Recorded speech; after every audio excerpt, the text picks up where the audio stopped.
Don't take it, don't. Don't take it, don't. Don't take it, don't. Don't take it, don't. Today's event is being offered in Spanish as well as in English. And introducing our fabulous translator, Flavia Manconi. Welcome, everyone, and thank you for joining us. I'm Kira Epstein, the program coordinator for the New School at Commonweal. I'm here with Kamala Tully, the executive director at the Mesa Refuge, and we are so pleased and honored to co-present the first of our Empowering Women in Today's World conversation series. Today, Lyons Filmer, our host, will be in conversation with Marielena Hincapié, talking about migrant women shaping the path forward. Putting this series of conversations together has been a real pleasure for Kamala and I. Many thanks to the Westmoreland Fund for making it possible. We felt that it was important to include Spanish language translation in this series because we wanted to reach as many of the women and men that are changing our world as possible. This is our first foray into Spanish translations, and we hope you'll be patient as we work out the kinks. Big thanks to our translator, Flavia, who is doing the incredible job of listening in English and speaking in Spanish in real time. Amazing. In addition to today's conversation with Marielena, we have two more events in the series. In September, we welcome law professor, advocate, author, and mother Laura Bazelon to talk about embracing imbalance when it comes to work, life, and motherhood. In October, we welcome writer, speaker, and attorney Savala Nolan for a conversation about race, gender, and law. Flavia will be with us for both of those conversations, so we will have live translation in Spanish available. Many thanks to our host, Lyons, for working her magic to guide the conversation and bring in the best of our guests. You can find all of the conversations in this series on tns.commonweal.org or mesarefuge.org. So Marielena Hincapié and Lyons Filmer, welcome to the New School at Commonweal. I'll turn it over to Kamala now. Welcome, everyone. Bienvenidos a todos. We are so grateful to be partnering with the New School in this important and timely series and to be offering these conversations in Spanish. Kira, Ken, and Flavia have worked tirelessly to figure out how to do this, and thank you for all your efforts. I wanted to say a few words about Mesa Refuge, a retreat for writers and activists in Point Reyes Station, north of San Francisco on Coast Miwok land. For the past 25 years, we have welcomed over 1,000 writers, activists, radio journalists, and artists, including Marielena Hincapié, who was our May and Jack Ellenson Public Health Fellow this spring, as well as Lyons Filmer, who was a West Marin Community Fellow in 2019. We are so proud of our alums for who they are in the world, the ideas and values they're uplifting, and how they're shaping public conversations. No doubt you will see for yourself today in this discussion of migrant women shaping the path forward. Now I'd like to turn it over to Lyons Filmer, who will introduce herself as well as Marielena. Good morning. It's so lovely to have all of you here, and brava to the New School and Mesa Refuge for putting together this conversation series. I'm Lyons Filmer. I've been in radio for 32 years or so, long enough that without headphones and a mic, I feel naked. So hallelujah for the headset. KWMR, which is West Marin Community Radio, is where I've spent the last 20 plus years. For about 19 years of that, I was actually the program director at the radio station and met and worked with some truly amazing people. As a volunteer programmer, I still continue to do 4 different programs, including Mesa Refuge Conversations. And that is where I met Marielena Hincapié when she was that resident, the Jack Ellison May and Jack Ellison Public Health Fellow. And we had a chance to talk a bit then. Marielena is writing about the US immigration system and weaving her personal story into a nonfiction book, making the case for a paradigm shift in how we think about immigrants and immigration rights. Marielena Hincapié is an immigrant from Medellin, Colombia. She grew up in Rhode Island as the youngest of 10 kids and became the interpreter for her parents at the schools, hospitals, government agencies, where she learned a lot about the structural barriers and inequities facing poor people in this country, especially people of color and immigrants. As executive director of the National Immigration Law Center, NILC, and the NILC Immigrant Justice Fund, Marielena has helped shape the national movement for immigrant justice for more than 20 years. She earned her Juris Doctor degree from Northeastern University School of Law and has been appointed to co-chair the Biden-Sanders Unity Task Force on Immigration. And a little later in the program, in the conversation, we will be talking about Marielena's writing.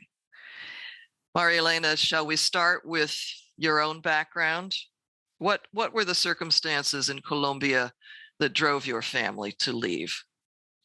Buenos dias, Lyons. So wonderful to be with all of you. And a thank you, first, a note of gratitude to both the New School and to Mesa Refuge and to the May and Jack Ellison Fellowship, which allowed me to go to the Mesa Refuge very recently to start exploring my own personal story, start thinking about writing that. I'm starting to work on a book proposal, as you described.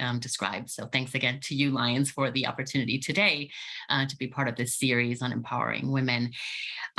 So as you mentioned, I was born in Medellin, Colombia. I was born the youngest of 10 children, although I like to say that I am unwanted pregnancy number 13 because my mother learned throughout her life that the Catholic Church rhythm method did not work. And she was pregnant for a large portion of her adult life, about 25, 30 years. And at the time that my family migrated to the United States, Colombia had already been embarked on a civil war for over a decade. We are actually just now, about 60 years later, Colombia finally has reached a peace agreement that a new government there hopefully will finally implement. But my father was recruited to Central Falls, Rhode Island, a densely populated 1 square mile city in the state of Rhode Island that was full of textile mills, and as New England was during the time. And yes. One of the things a lot of people don't know about Colombia is the textile industry is one of the largest industries there. And so my father and about 7 other men were recruited by factories, textile factories in Rhode Island to come to the United States. Oh my goodness. That's right. Yeah. And you were, what, about 3 years old when your family came? That's right. I was 3 years old and we came a little bit later. My father came first.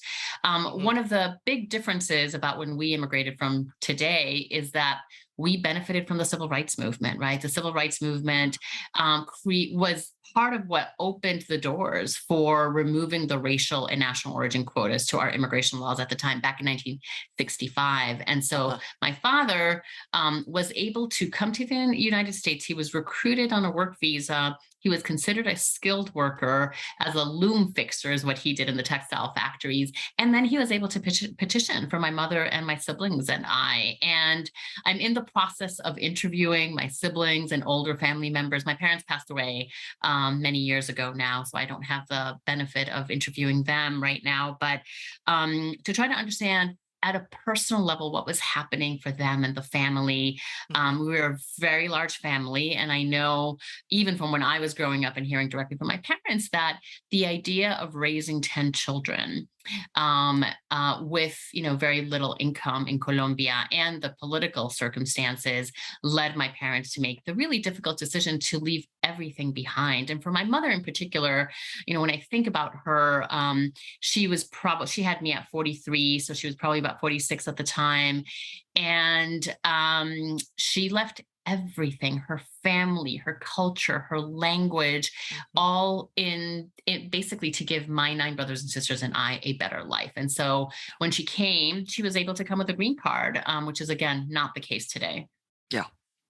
That's a huge changes. How were you and your family treated as immigrants in Cedar Falls, Rhode Island? Were there other immigrant families there as well?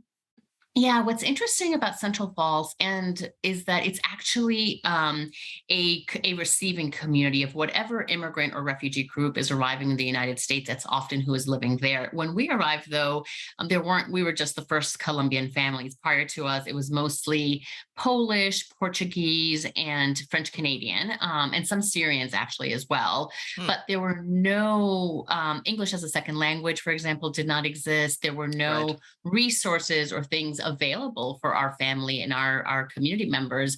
And so I know that my brothers and sisters in particular, who were in their teens, faced a lot of discrimination in school. In fact, they were, regardless of their age or grade level, they were all placed in a trailer, which is where they were taught. And eventually some of my siblings had to quit high school and worked in the factories as well. And that was true for all of us. We all worked in the factories. Yes. In our teenage years. But my parents also faced a lot of discrimination, particularly because they didn't speak English, and just the same level of discrimination and workplace exploitation that immigrant workers today continue to experience.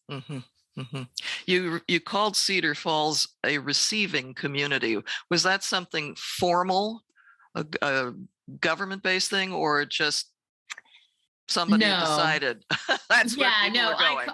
That's right. No, I call it a receiving community in the sense that, look, most of the way people migrate, first of all, migration is a global phenomenon, right? Since the beginning of humanity, people move, and people move for a number of reasons that have actually remained steady throughout our history as a humanity, right? And to the United States, what we see is oftentimes people move to be with family. That was clearly one of the reasons my mother and some of my siblings and I came. My father was recruited for work purposes, and he came first. And so those are often the reasons.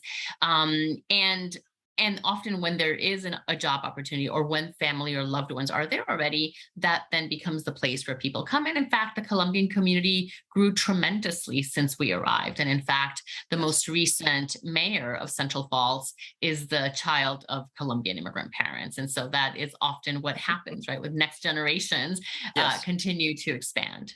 Yes. Certainly the case in West Marin for families who have come up from Mexico. Absolutely. So you were doing a lot of translating, you said. Obviously, you were observing a great deal. I'm sure you're an observant woman anyway, but in that role as translating for your parents and perhaps your older siblings, you saw a lot. And those structural barriers and inequities. Do you want to give a few examples of the kind of thing that you were up against, your family was up against? Yeah, no, thank you for the question, Lyons. Absolutely. It's so interesting. I think as children are very observant. And I think as a young girl and as a woman, very intuitive.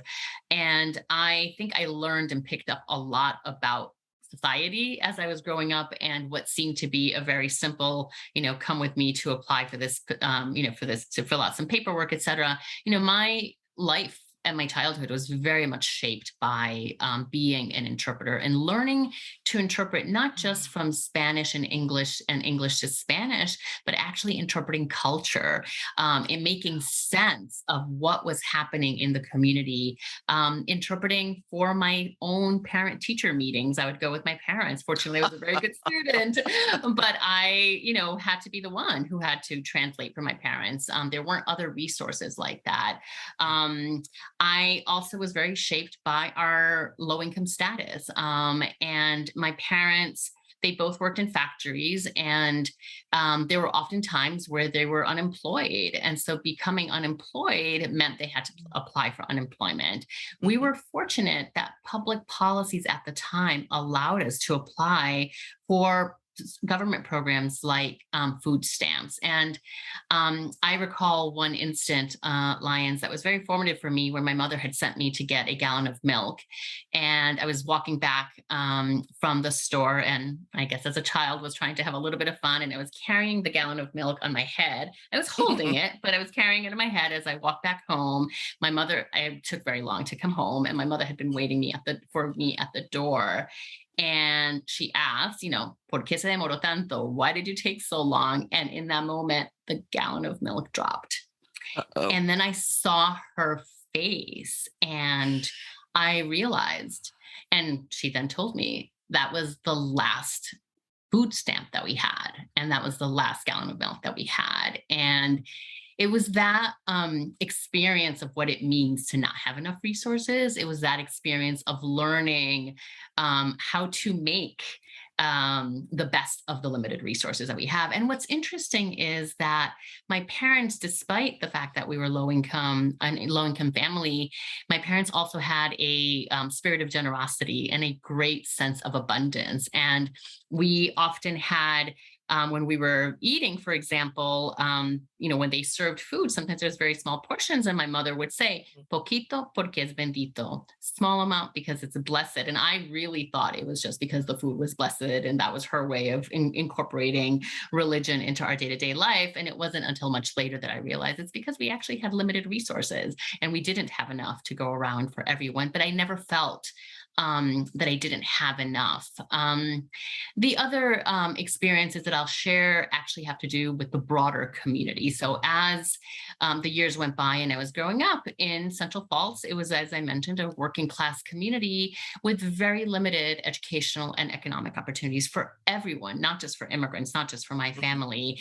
And I grew up among a lot of drugs and a lot of crime, and found that most of my peers either were getting pregnant because they didn't have access to reproductive health and other health services, or they were getting involved in gangs and going to jail. And so I was very, very aware of how racialized and the layer that and the role that class and gender play in our lives growing up. That was just so part of what I thought every child understood growing up. Yeah.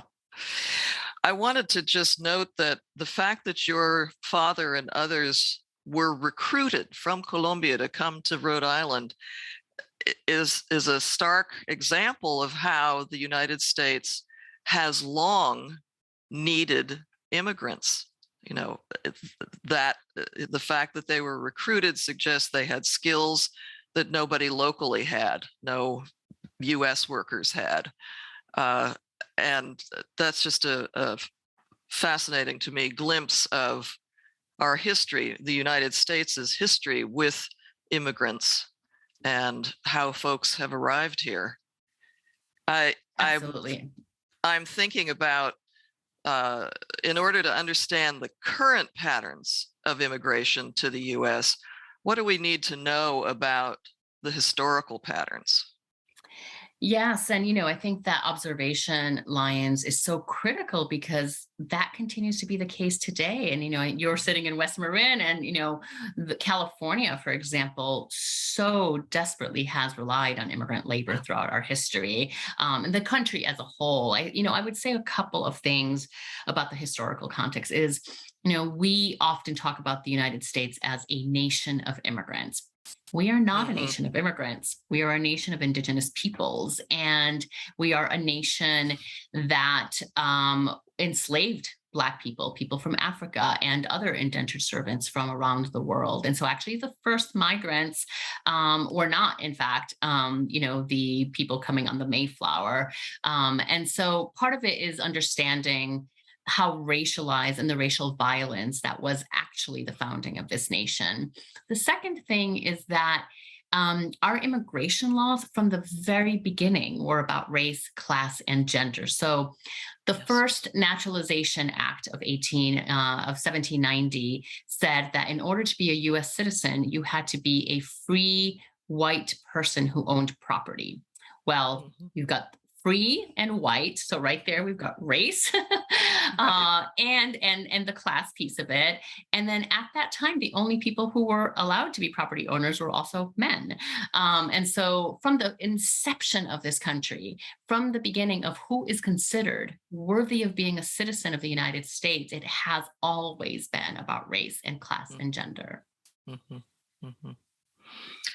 And for those of us who grew up white and sort of working class, we don't see outside our fishbowl.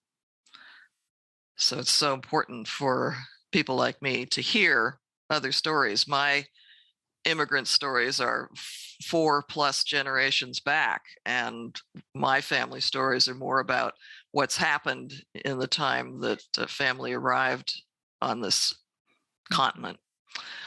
So it's easy to overlook what you don't know about or what you don't want to know about. Yeah, and I appreciate you mentioned that, Lyons, because I actually think that in this moment in our country, given how polarizing immigration issues are and how recent administrations and governments at the state and local level have actually used both immigration and race as a wedge issue, as a way to divide our country and our communities, it's so critical that people reconnect to their own immigrant story, to their own immigrant history. Because again, unless you are a descendant of enslaved Africans, or unless you're a Native American, then you have an immigrant story. It's not simply about who is arriving today. Right. I think there's a lot of fear there. Yes, absolutely. Huge amount of fear. I don't want to be that person who comes and doesn't speak English and has no resources and so on. So please, get out of my face. I don't want to see you. I don't want to know about you. Yeah. And that fear is very powerful, and it works beautifully as a wedge. Really incredibly. Yes, no, I mean that fear is so present in our communities today. Just to go back to Rhode Island for a moment, one of my sisters is a teacher. She's a dual language teacher, and was recently teaching in I think middle upper class community in southern Rhode Island, where there aren't any immigrant students, and recently, the Board of Education there decided to terminate the dual language program because parents were suddenly complaining about the fact that their children were learning Spanish. And I juxtapose that with the reality that in the rest of the world, it's so different. People see language as a positive thing. And in fact, Yes. I have no doubt that the fact that my mother insisted that I learn how to read and write Spanish before I even went to school in the United States actually is what has allowed me to be so successful as a bilingual, bicultural attorney, advocate, etc. And my family member just visited from my partner's sister, and her son, 8-year-old child, speaks Swiss, Italian, English, and French German at 8 years old. And how beautiful that is in terms of the openings and that child will have, and that the white children in South Kingston, Rhode Island today will no longer have because of that fear that their parents are feeling in this moment. Yeah. My younger sister has a real gift for language. I have a slight gift. She's fluent in Spanish, and on the telephone, she is often mistaken for being a native Spanish speaker. And That's I wonderful. tremendously admire that skill. I mean, even just translating language, your brain has to be so flexible and fluid. The cultural piece, you as a human being have to be so flexible and so fluid. And those are beautiful skills. And again, it feels like it's fear. Oh my God, I can't do that. That's right. That's right. I'm in danger. I'm at risk. It just makes me so sad that we can be so driven by fear. That's Well, right. let's talk about the today. Who is migrating today and why? You mentioned that, or at least in an earlier conversation, you talked about, in the olden days, it used to be men who would come first. And in fact, in your family story, your father came first and the rest of you were able to come later. But that's not quite the same as what's happening, say, in the last 10, 20 years. Yeah. So as you mentioned yourself, Lyons, right, one of the major drivers of migration in the past has been that employers themselves have recruited workers. And oftentimes that has been recruiting immigrant men to come fill all kinds of jobs, right? Whether it's agriculture, whether it's, building the train stations and train tracks, whether it is factory workers like my father. But in fact, today, what we're seeing is that more than half of the immigrants in the United States today are actually women. And many of the women, we currently in the United States have more than 23 million immigrant women. And most women actually are coming through family-based immigration system, again, coming to meet family members rather than coming necessarily for work. Although, again, many of them are, especially more higher educated women also. What we are also finding is that many of the women are in the, about a fourth of women are in the workforce, particularly in the service sector and the care economy, right? So these are the very women, right, that have been essential, the very workers that have been essential to helping us get out of the pandemic and to emerge healthier as a community, right? That is everyone who is helping to put food on our tables, whether in the fields, preparing food, right? Cooking food, taking care of our children and our loved ones who are sick, educating future generations like my sisters, right? Yes. So all of those contributions that immigrant women and men have been making, yet the existing power structures have not recognized, right? The racial and gender discrimination that often happens in the workplace and in communities and beyond. The other part of migration that we haven't talked about, but we're seeing a lot of right now, is people who are migrating for fear of their safety, for fear of their safety, who are migrating in search of freedom, in search of safety, right? These are the people who throughout our history have come as refugees or asylees, right? They have come to the United States to seek asylum. And again, the United States has a rich, rich history of that. And one of the major drivers today of migration, especially if you look at migration at the US-Mexico border from Central America, particularly what's called the Northern Triangle, so that's Guatemala, El Salvador, Honduras, one of the major drivers of migration there is about gender violence, which we can talk some more about. I should be taking a moment to say to you, the participants, that if you would like to submit questions, please go ahead and put them into the chat. We'll be addressing your questions starting at about 11 o'clock for our Q&A section. So please feel free to submit questions of any kind about this conversation. Well, we know that there are a lot of women leaders now, immigrant women leaders. We've got the piece of what's going on in the United States and this very positive increase of women leaders. But there's also the question of the home countries from which the immigrants are coming. The US has foreign policy where they give foreign aid to various countries around the world.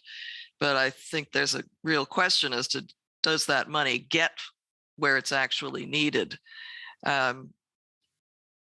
What can be done on that level, on the home country level? Is it appropriate for the United States to be involving itself in any way in immigrants' home countries? Absolutely, right. And the reason, again, Lyons, is because migration is a global phenomenon. And in fact, I would say that one of the failures of the immigrant rights movement, so I take some responsibility for that, and the United States as a whole, is that we've seen immigration through a domestic policy lens, when in fact, it's a global phenomenon that needs to be addressed by both by all countries around the world, but particularly regionally. And when we look at, again, let's just use the Northern Triangle of Central America as an example, is that if one of the major drivers of migration is climate disaster, it is about the lack of economic opportunities and educational opportunities, but if it's also about gender-based violence, and in the statistics show that there is rarely justice for women in those countries when they're facing gender-related killings. We're talking about endemic levels of femicide, right? This is people who are being killed, either women or little girls, because of their gender, or people who are trans and who identify as female, who are being killed because of that. One of the things that the United States can and should be doing is investing in civil society, ensuring that economic aid, educational aid, foreign aid is going to create opportunities for civil society, women-led organizations to be building greater healing opportunity, to look at restorative justice opportunities, to look at opportunities for greater health, including mental health, reproductive health, so that women have opportunities and have the care that they need, including the care that they need to get out of domestic violence relationships or to address the intrafamilial relationships. And so there's a lot that the United States can and should do to ensure that we're looking actually at the root causes of migration rather than waiting until someone is at our door. But the fact is that when there's a burning house, people are going to run out of that house. They will jump out the window, they will run out the front door or the back door, even if they're not fully dressed, even if they're barefoot. And that's what's happening right now, is that the level of violence is so great in certain countries, particularly the level of gender-based violence, that we absolutely need to be addressing these challenges in what's considered immigration, and particularly at the border, actually is really a gender based solution that is needed. It's really about a mental and broader community health solutions that are needed as well. And of course, these are all issues that exist within the United States boundaries: gender violence, inequality, everything that you named, Absolutely. Climate disaster. So we've got quite a wide screen we need to be looking at.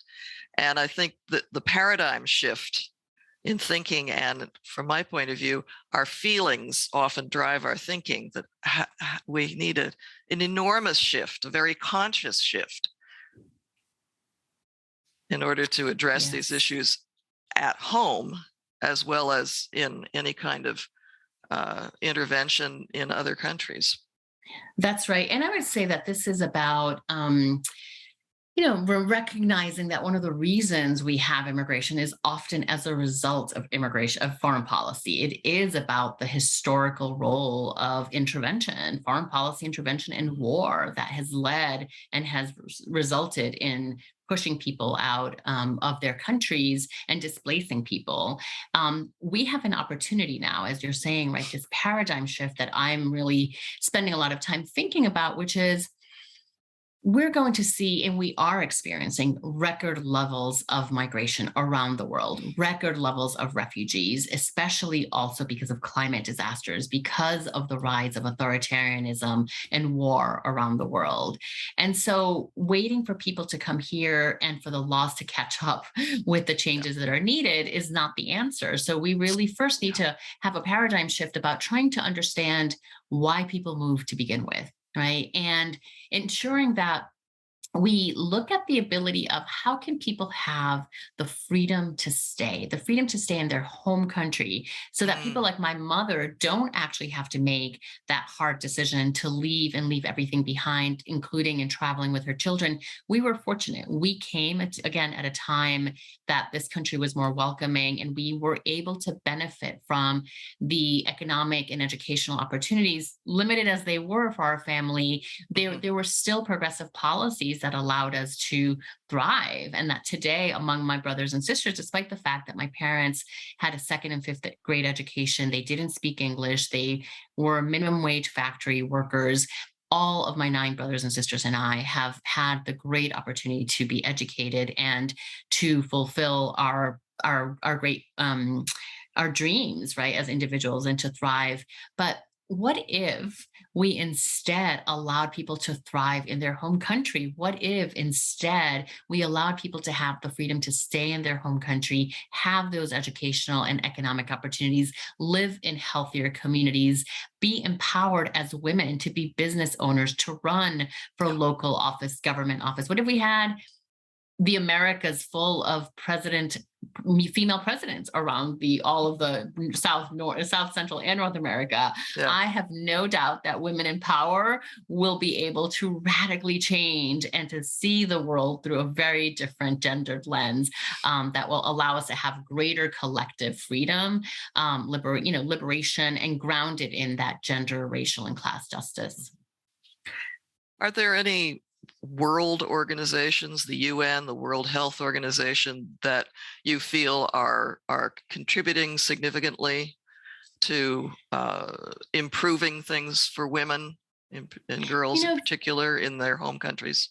There are definitely a number of entities like the UN, USAID, et cetera, that have existed for many years, but I actually think we're at an inflection point where there's a need to actually create new entities, and particularly in civil society, from an advocacy perspective, we need to have transnational networks. We need to have transnational coming together to really develop new strategies to meet this moment, which we're experiencing at a global level, real existential crises. But again, I think that is where what I have found, particularly with immigrant leaders, women leaders in the United States as well, is that despite all of these challenges, just like my mother was so optimistic and so full of life and had a glass half full view, that ability for women to come together, support each other, to be empowered as an individual, but to empower other women and other people in their families, in their communities, and society. I'm very hopeful about the future,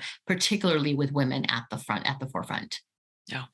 What simplistically are the qualities you think that women have natively, if you will, that make us good leaders, or potentially good leaders? Yeah, look, I think that part of it is that we are looking at the collective, right? That we are natural caregivers and caretakers, and that part of what is needed right now, what I see in a lot of women migrant leaders, is that we are not, it's not that individualistic perspective, but instead looking at what does the community need? What does society need? What does our planet, what does Mother Earth need? And that connection, including, I think, at a very spiritual and intuitive place, that connection with there's a larger purpose, there's a larger us that we are part of, that we have to be fighting for all of us. And I've seen that consistently in my life. Many role models, including many of the plaintiffs that I have represented in litigation, who are the first ones to say, I may not get anything out of this, but I'm fighting for the larger good. Wonderful. Just having a moment of peace, picturing what you're describing. This is wonderful. Well, you, Marielena Hincapié, are certainly one of those people.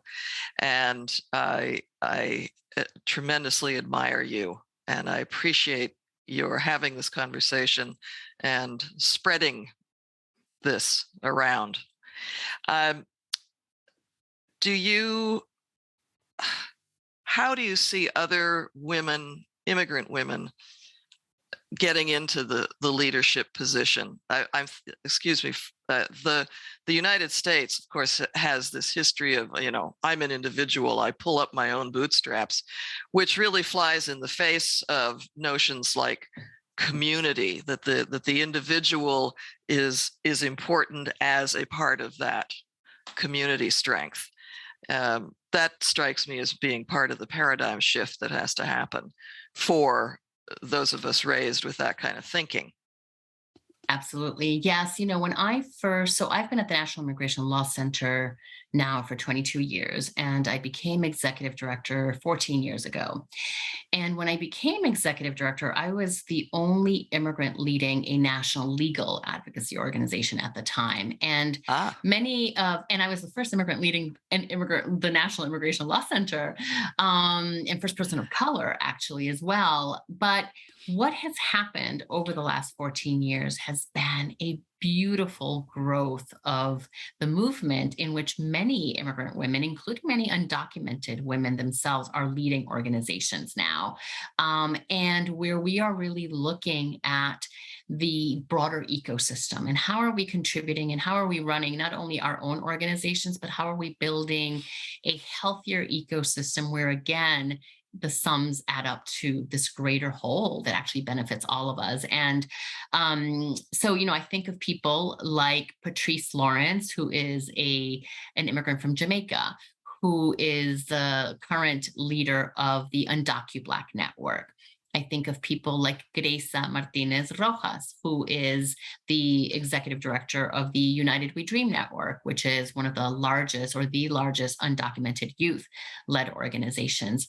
Then I also think about people like Juana Flores in San Francisco, in the Bay Area, who has been one of the key leaders of Mujeres Unidas y Activas, an organization that when I first moved to the Bay Area after I graduated from law school was so inspiring. And I have no doubt that she and her colleagues at Mujeres Unidas y Activas were such a source of inspiration for me as other immigrant women leaders who were playing that support role for each other, right? Really creating that support role for many women who were domestic workers, who were experiencing the kind of violence that we were talking about earlier, whether domestic intrafamilial violence or harassment in the workplace, for example, and helping to navigate the system. I also think about organizations like Visión y Compromiso, which is the promotoras, right? These are the women. Yes. These are the women who are helping to serve as health workers, right? They have expertise and they're trusted in our communities to be that liaison to help people, for example, during the pandemic, to trust that it was okay to come forward and get a vaccine, that to come forward and get tested, to get the care that they need. And I think of the role of promotoras so critical, especially in this moment, given the Supreme Court's recent decision on Roe and the restriction on reproductive health rates. It's not just abortion. For many women, right, for many immigrant women, that is the only time that they are finding out whether they have cervical cancer or whether they have other reproductive needs and care that they need that now is being restricted, particularly in certain states across the country. Well, and I think locally in West Marin of Socorro Romo, who has been the director of West Marin Community Services and Promotoras and bringing together different parts of the English-speaking and the Spanish-speaking communities to create that overall community. And I know the Promotores have been extremely valuable and important in this work. Absolutely. And I think there are countless numbers of Shiros across the country, yes, that are not as well known and who should be well known. And I think one of the things about women's work in general, whether you're US born, whether you're Black, whether you're white, whether you're immigrant, is that it often tends to be invisible. And we, yes, have a moment that I think the pandemic created, which is to recognize people, to recognize the very people that make our life possible. And a lot of those workers, a lot of those essential workers happen to be immigrant and happen to be immigrant women. And yes, I think that part of the opportunity we have right now is that the pandemic has exposed all of the racial and health inequities, and also expose how interconnected we are, right? How your health and my health, we both have to be healthy. Our collective health and well-being requires all of us being healthy. And there is this opening to recognize people as essential for their humanity, right? Essential for their dignity, not for the work that they're doing, but for who we are in our communities and in society. Thank you for saying it like that. That's beautiful. Well, at this 14-year mark as executive director of the National Immigrant Law Center, where are you? Is there Yes. a transition happening here? Absolutely. Yes. So I have announced that I will be transitioning as executive director. It's been such a beautiful journey. I feel so deeply honored to have been at the National Immigration Law Center for the last 2 decades and to have had the opportunity to lead an organization that was founded for the very families like mine, right? Low-income immigrant families. And we're a leaderful organization. We're a leaderful movement. And I think that because of the moment that we're in, with the state of our democracy, with climate change, with patriarchy continuing to loom its head, like all of these issues are issues that I want to spend more time on. I'm feeling called to play a different role. I'm feeling called to really lean in, to have the spaciousness to really think about what does this paradigm shift that I've been thinking about really look like in practice? What is needed at a more global level? And how do we normalize migration? And how do we help people in the United States tap back into their immigrant roots? And you're working on a book. I am. I feel like most of it is in my head.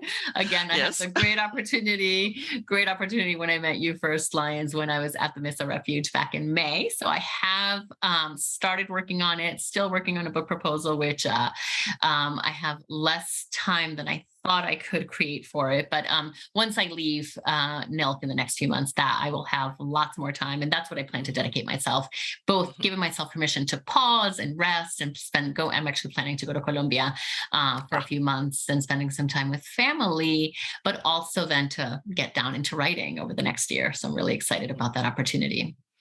So you're going to use your personal story as a thread going through the global nature of immigration. That's right. So it's part memoir, and when I say my personal story, it is not actually just my family's immigration from Colombia, but actually because we have such a large family, as you can imagine, my family is made up of people who are children of Irish Americans, of Polish Americans, of Dutch and German. So I actually that's part of the story I want to tell, is that my family alone is representative of the United States. And so helping, again, tell my family story and our experience with the immigration system, which runs the gamut of the complexity of our immigration system, but then using that story to connect back to history, to make sense of how did we get to where we are today on immigration? And then the third part really is looking forward, really taking this more global perspective and this paradigm shift that I think is desperately needed for the moment that we're in history. Yes. Are there organizations or books already written or speakers who you find valuable, particularly in terms of their looking forward? I mean, it's easy to go back and track some history. It's fairly easy to, see what's happening now. The glass half full. I love that was your mom's perspective. Mm-hmm. Who's providing us, besides yourself, with or have been inspirational to you for looking to that forward? Yeah, so there are many people I could mention, but actually, Lyons, one of the so some of the reading that I've done that I'm actually then now hoping to go meet them is a lot of the Indigenous women leaders. Again, not surprising, they're women, but a lot of the Indigenous communities in the Americas, particularly in South America, have been developing this framework of el buen vivir, the good living, the good life, which is really about what everyone needs to thrive in, regardless of where you live, where you were born, what race, what color, how much money you have. And so I have been very inspired by their thinking at the local level and what that means. And I think there's a lot for us to learn from them about what this future paradigm could be when it comes to migration. The other piece of inspiration for me, frankly, is nature, right? It's nature and it's birds. I actually think think that, again, migration is such a global phenomenon of all living beings that I'm really looking forward to spending some time over the next year learning about migration from other beings like birds. Ah, wonderful. Mm. I think the one thing that I would say, Lyons, is that, we've been talking at a very macro level. We've talked about history a little bit, about the changes about immigration patterns, and about my longer term view. And there's so much that needs to be done right now. And so I wouldn't be the advocate that I am if I didn't share that in this moment, there are things that viewers and listeners can do, which is reaching out to Congress on two particular pieces of legislation. So one is the Lift the Ban Act. And this is a bill that was introduced, speaking of migrant women, by Senator Hirono from Hawaii, who is an immigrant herself. So the only immigrant in the Senate, and then the amazing Congresswoman Pramila Jayapal in the House. And both Representative Jayapal and Senator Hirono introduced this bill, which would lift the 5-year bar that immigrants who are here, who are lawfully present for their first 5 years, are blocked from getting certain services like health services. And there are other provisions to that bill, but at a very macro level, there's, since welfare reform, since 1996, women and children who are lawfully present have been blocked. This is not even about undocumented immigrants, right? These are folks who are lawfully present. And so ensuring that people have greater health justice is critical. And one piece of action that people can take immediately is contacting your members of Congress so that the Lift the Ban is voted on and becomes law. And I'll provide a link about that. And then second is Daca. So as folks probably are very aware, we just celebrated the 10th year anniversary of the Deferred Action for Childhood Arrivals, DACA, which has been one of the most transformative public policies on immigration in decades. And this was a policy which was temporary. It was basically fought for and won by the very undocumented youth who convinced President Obama to announce this temporary protection from deportation. And since then, it has been one of the most successful policies and has transformed not only their lives and their families, but the communities and the country as a whole. Well, DACA is at risk of being struck down by the Supreme Court in its next term. And so we think that is long overdue that a Democratic White House and a Democratic Senate and House have the opportunity right now to pass the DREAM Act and create a path to citizenship for those young people while we continue to fight for legalization for all 11 million community members that we have right now. But I will add to the chat right now the links that people can use from our website, which is nilc.org and /action will take you directly to those web pages. Marielena, I just wanted to touch briefly on your connection to this administrative task force. You had a call recently, a couple days ago. So that was a call about DACA, so the U.S. Citizenship and Immigration Services, which is one of the agencies that's part of the Department of Homeland Security, but they're the ones who are charged with implementing DACA and other things like naturalization, citizenship, et cetera, and green cards. They had a call to announce a new rule that unfortunately, it's a great step from the Biden administration, much needed. But what we know is that actually what is needed is a permanent solution that only Congress can provide. So that is why we both applaud what the Biden administration did, but also are urging Congress to take action now and put those young people on a path to citizenship. Yes. Absolutely. Well, let's go into the question and answer period from Victor Reyes.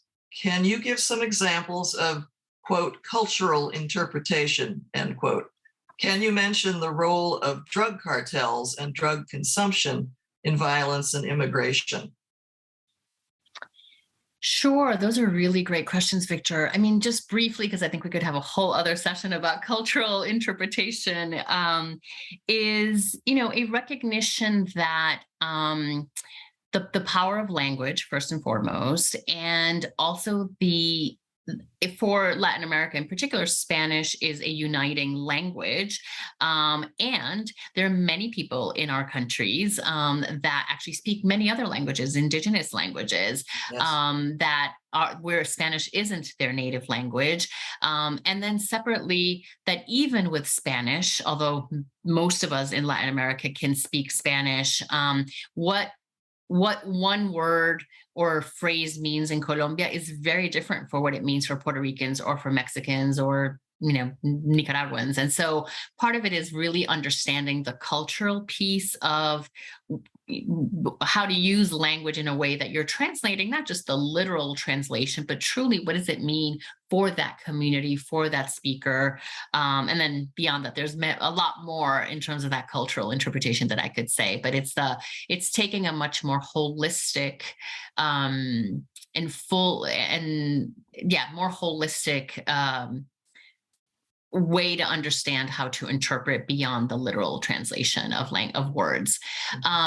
Your question about the role of drug cartels. And, look, what I will say is that the new administration in Colombia just had a very historic election, largest number of voters coming out to elect the first progressive administration that includes not just the new president, Gustavo Petro, but the first feminist Afro-Colombian climate justice activist, Francia Marquez, who is just such a source of inspiration.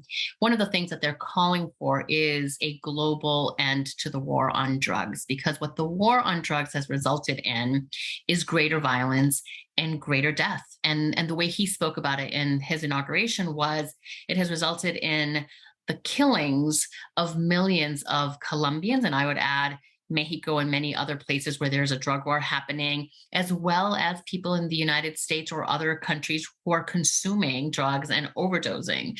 And so that approach, that criminal justice approach of shutting down and putting people in jail, but rather than going at the root causes, again, why are people engaging in some of the consumption of drugs to begin with? Some, as we know with marijuana, for example, has now been legalized in many places, but there are other drugs that actually, are more harmful and have result out of a need for mental health services and other needs that those individuals may need. And so the drug war has absolutely been a driver of migration, particularly because of the violence and the need for asylum. For sure, that's been the case for Colombia throughout our history. And I see that happening with Mexico right now when you look at even the most recent violence that has happened. And yet there is a Western hemispheric bias in this country, in the United States, where we actually don't look at people coming from Latin America.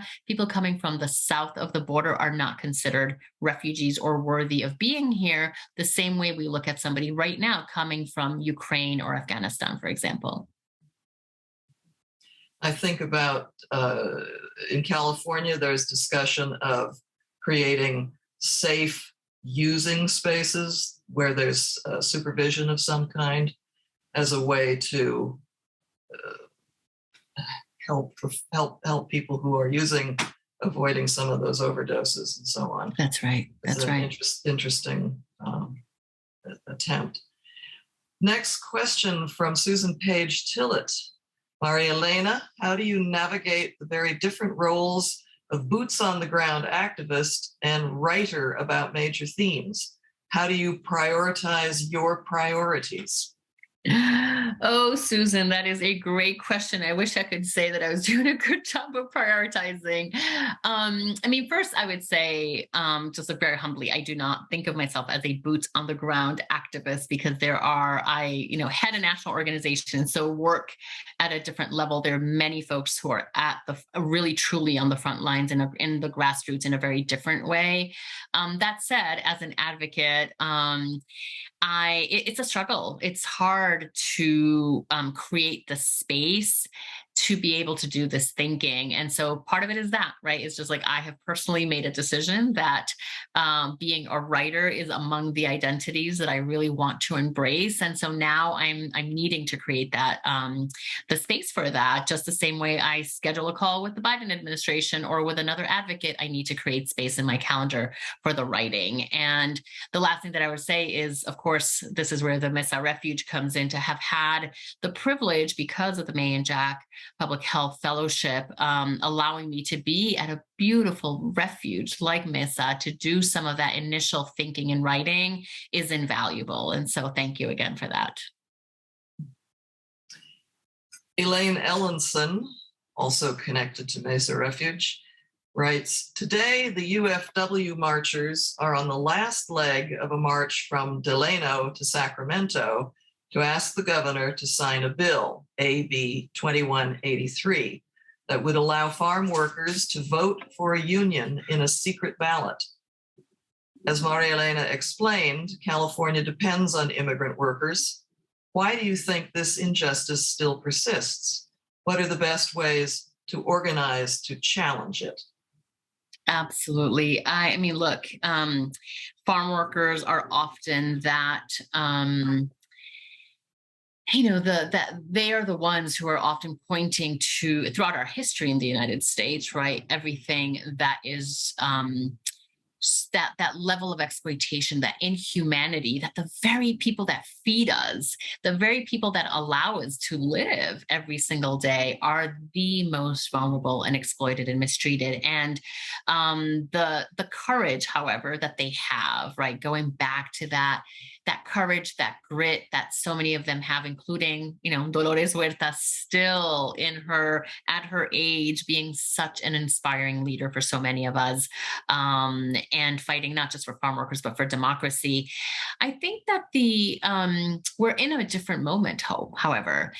We are in a moment that the combination of the pandemic and the economic crisis and racial violence in the nation, I would add the gender and patriarchy, especially now with Roe, that worker empowerment has become a cry for a participatory democracy in a more just and equitable society in ways that we haven't seen in recent decades. And so I'm actually very hopeful that a state like California can help lead the way to finally remove those restrictions so that every worker, regardless of whether they are a farm worker or regardless of whether they have a different immigration status, has the freedom to organize and to elect a union and to improve their working conditions for all of them. I would say that similar to what's happening in California, we are at the cusp of achieving a victory from the Biden administration, where they would announce that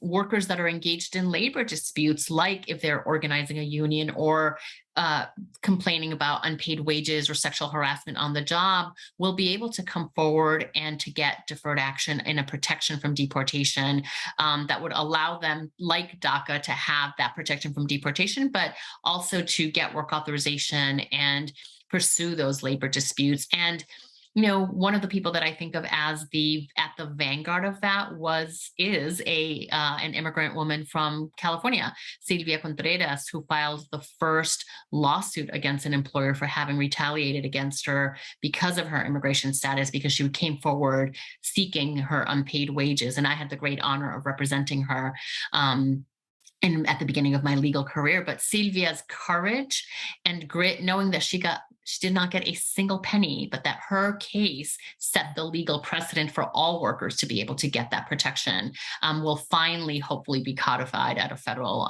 law under federal administration change by the Biden administration. Akira poses this question. You talked about some of these, but what traditions and viewpoints do the women of your family or your Colombian culture have that have served you well, and what you think would be helpful in this culture as we look for the wisdom of women in these times? So, I think one of the things, and particularly I'm from Medellin, Colombia, so the state of Antioquia, or the department is what we call them in Colombia. We're very entrepreneurial and very just very driven and very, again, committed to the whole, right? To the family. We have come from very large families generally, at least in my generation. And, so part of, I think, the culture is that we're in this for all of us, right? And that part of what all of my siblings, and particularly when I think of my sisters, are health providers, are scientists, biochemists, educators. They're all in different fields where they are actually, I think of as healers, healing our communities and our society in different ways. And so I think that the path forward, when I think about both Colombian women who use art and culture as really central to who we are as a way to express both love of our land, love of humanity, and the future. And also the other thing about Colombian culture, and particularly women, is joy, right? Is the joy that music and dancing brings to our daily life. And that is often a tool in very hard times. And so I would really encourage us all, not just women, but everybody really, to be continuing to tap into those sources of joy. I think of your talking about birds and nature. There's got to be huge joy in that for you. Absolutely. Absolutely. Yeah. Probably one of the greatest sources of joy for me. And they're connected to music, right? They are the originators of music. Yes.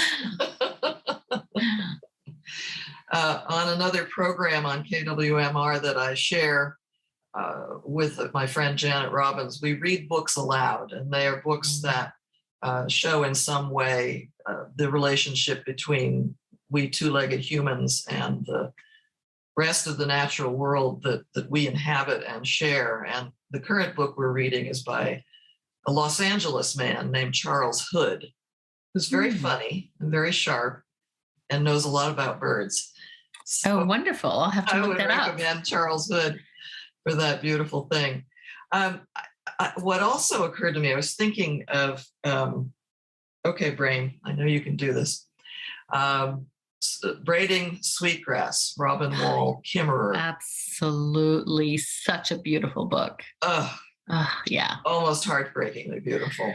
Yes. And she's one of those remarkable people who is able to combine the pragmatic, the quote, scientific perspective way of gathering information and knowledge with a joyful, intuitive, heart-based, and in her case, indigenous Native Indian woman from her family. And I'm seeing there's so many books out saying, okay, now here's the scientific accuracy about our DNA or how the brain works or this, that, or the other thing. And we're still in a place of holding up science as though it were against our other innate human qualities or qualities of the non-human animal kingdom. Does that play any kind of a role in your cultural life, in what you see happening with immigration? It's like, we got too many people. These people are consuming too much.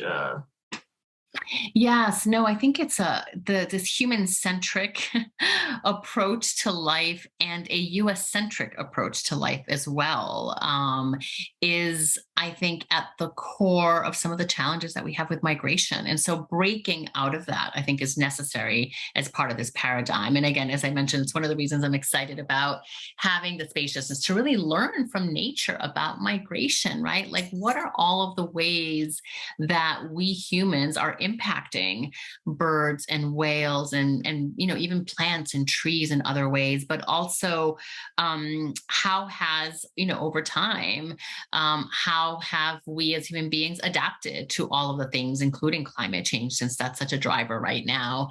But I do think that there is there's an opening at this time to really marry the kind of science and nature and indigenous knowledge and wisdom, and to use, I think, to really tap into art and creativity, for that as well. I recently in like my adult life learned that Colombia happens to be that has the largest number of the species of birds. And so I didn't even realize that I had that connection, that I was like, oh, maybe that's why I really love birds so much. So I think that there's a lot to be learned. And for the paradigm shifts that we need, the solutions that are needed in this moment when we're experiencing such seismic shifts in our society and in the world and in the universe, that we need different ways. We need to tap into all of the different ways of knowing, all of the different sources of wisdom, including, going back in history to some of the most natural and indigenous ways of knowing, which is a lot of what we need now, actually. It's kind of like that wisdom that's always been there that we have almost forgotten about, but that's actually what will show the path forward. And I think on migration, given that so many countries around the world are experiencing both the same levels of climate disaster, for example, or authoritarianism or violence, and yet the demographic shifts show that there are some countries like the United States that are actually going to need greater levels of migration as well. And so the need to look at both the science, the data, plus these more innate, indigenous, natural ways of knowing and wisdom. And someone with the initials SY says, Marielena, what do you do to take care of yourself and rejuvenate, to sustain your advocacy? Great question. So one is, first and foremost, is haven't gotten to the place in my life where I recognize the importance of that. And so one of the things I'm doing, for example, right now, as I decided to transition from the National Immigration Law Center, is to give myself permission to pause, to actually take some time to be able to focus on that. But on the day-to-day, I meditate, I have a yoga practice, and then really it's nature, really taking the time to walk in the park, you can listen to birds anywhere. You can walk out of your home and birds are always there, as are trees. And I have a deep connection to trees as well. And so being able to visit my tree friends on walks, including sometimes during the pandemic, what I've learned is I would be on a conference call and then I take pictures of flowers and things that are blooming on my conference calls, and little things like that give me joy. And of course, spending time with loved ones is always a great source of joy, plus music and dancing and food. Mm-hmm. And here we are talking about in a wonderful way, and sometimes silence is the necessary thing. Oh, yes.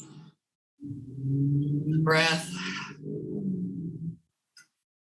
Come back in. So daily meditation. Yeah, you know that. Yeah. Well, sometimes a daily meditation practice seems too overwhelming for people when you're so used to being on the go and doing. And one lesson that I've learned recently is the miracle minute, un minuto milagroso, which is just literally putting the timer on for a minute and being with yourself, your thought, your breath. And when you do that, you recognize how timeless it is when we're only focused on our breath. And so that miracle minute to me has been a great source of peace and calm, and sometimes in very turbulent times that we're in right now. Yeah. It's been hard for me to believe that such a short piece could really benefit me. Yes. I have to act as if I believe it and take those miracle minutes. I'm a member of the Kaiser Health group, and that's one of the things that they send out as, taking care of yourself, wellness practices, is just that 1 minute. Oh, that's great. That's so great. Astonishing. Yeah. Will you be going away? You said you're going to Colombia. Will that be a long visit or a short visit? Yeah. So I'm a planner by nature. I feel like I plan everything in my life, and especially work-wise. So I'm not right now making many plans, except I do plan to go to Colombia for a while, like several months at least. I haven't been able to spend as much time with my family there because of the pandemic. And I have a lot to learn. I just really feel there's this, again, because of the new administration, the new government in Colombia, I'm very hopeful for the world because their three pillars are peace, social justice, and climate justice. And I think that they will have a really important role throughout the Western Hemisphere, and that will benefit the world as a whole. And so I have a lot to learn about what's happening in Colombia right now, and lots of bird watching to do while I'm there. And then, of course, lots of eating, lots of great food and music, which is also just a great source of joy for me. So those are my current plans right now. And how is your family in Colombia doing? Fortunately, folks are well, in relatively speaking. We've had several people who were impacted by the pandemic, but not as bad. I did have some losses, have an aunt who passed away earlier this year from cancer, but who was impacted, of course, by the pandemic because of the challenges with care in these last couple of years. But generally, people are well. Thank you for asking. Oh, that's good. Well, I've been interested in how you said at least 2 or 3 times now that the pandemic is actually creating opportunities for us, including for that paradigm shift. And I hadn't really thought about it that way. That's more of a glass half full view. One can say that. That's right. Yeah. I mean, look, I think the pandemic is first and foremost, it exposed all of the pre-existing fissures that many of us have known about, right? Everything from our public health system to the economic model that we live and operate in, or don't operate in because it doesn't work as well for most of us, the immigration and the labor system, and the fact that so many people of color, particularly workers, have been excluded from the very basic needs that they have and resources that they need. And so I do think that this is an opening, it's an awakening, and that it challenges us to absolutely not go back to the way things were before. And I personally am very committed to doing what I can, at least in my personal life and the people that I have impact on, to use this as an opening for some real radical changes. And again, radical changes that are grounded in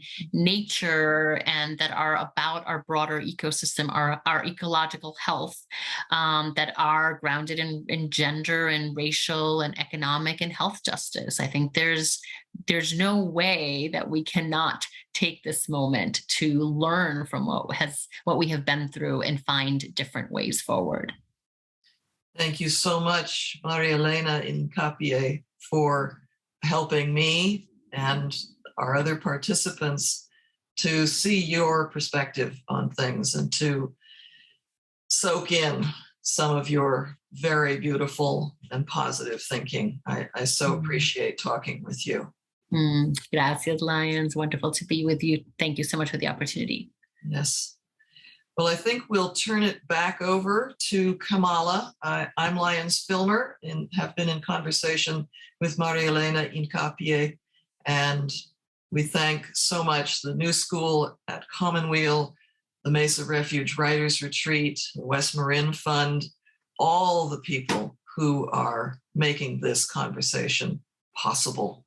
And thank you, dear participants, for joining us today. Kamala, it's yours. Lyons and Marielena, I just want to thank you both for such an insightful conversation today. And Marielena, as you've been talking about migration, I have just been seeing you at the Mesa Refuge, grabbing those binoculars, I think maybe 5 minutes after you arrived, and walking all over the garden. And it was just that image of you in the Mesa Refuge garden, just with your binoculars, looking up at the birds and all that flight that happens over Tomales Bay. Yes. So I just wanted to bring that image back to you and into this webinar. But your story, Marielena, and wisdom is such a gift. And thank you for sharing it with us today. And your book, we will eagerly await this book that you will be writing after your pause, after you've had time to just breathe and see what comes out of you. But we eagerly await it. And I want to just thank everybody for being here and pass it to Kira. All right. Thank you, Kamala. I just agree with everything you said. So much appreciation to you, Marielena, for your wisdom and for everything you do in the world, and Lyons and Flavia for bringing your skills and wisdom to this conversation as well.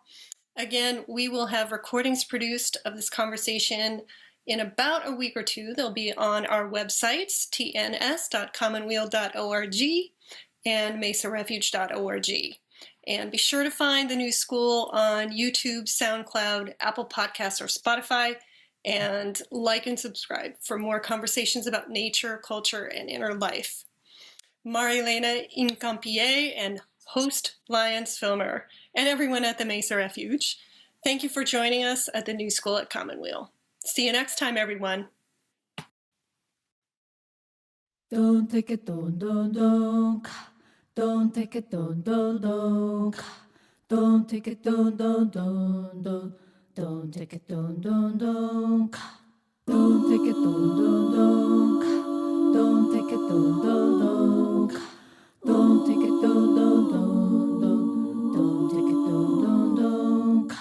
The river is a healer, the river is a sage. The river knows no end and the river feels no way.